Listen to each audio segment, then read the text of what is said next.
when he passed away, you ended up going to Apple and asking for them to access his iPhone. Why'd you guys go to Apple to see if you could get into his iPhone? Mio figlio. My son let me put my thumbprint on the iTouch function to unlock his phone, but when we tried to unlock it, it asked us for the 4-digit code, and just using my thumbprint didn't work. That was our problem, so I called Apple to ask them if there was a way to open the phone without the 4-digit code, and they told me there was no way to let me into the device, that they couldn't physically do that. You were eventually able to get into his phone, and this stemmed from you getting in contact with Cellebrite. Now, Cellebrite is rumored to have been the third-party company that helped the FBI break into the San Bernardino shooter's phone. What were they able to do once you gave them the phone? Hanno letto le directory. They read the directory, so they were able to see all the files, but the phone hasn't been unlocked yet.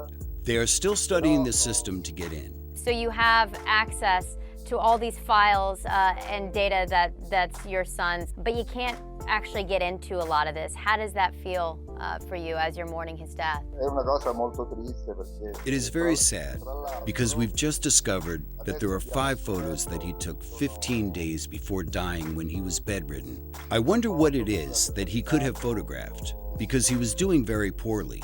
I think that as a parent, I have the right to have access to the data and the photos of these memories. After going through all this, do you think that parents should buy their children iPhones?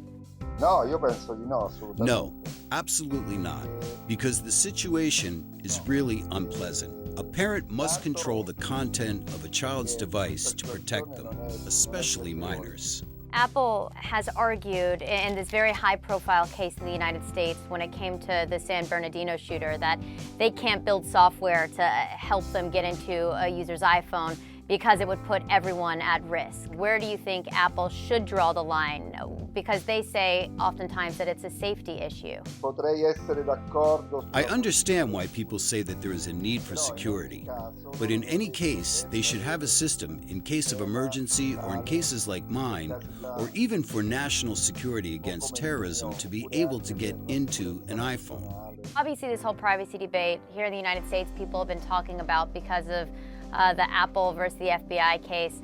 Your story is so personal. It helps for people to understand how personal it is. Can you just leave us with anything you want us to know about your son? Era un bambino sempre allegro. He was a kid who was always happy, smiling, friends with everybody. And then during his illness, he always fought. He was sure he was going to get well. He only cried twice in 2 years, confident that he was going to beat this. But unfortunately, despite everything that we did, he didn't survive. Non è sopravvissuto.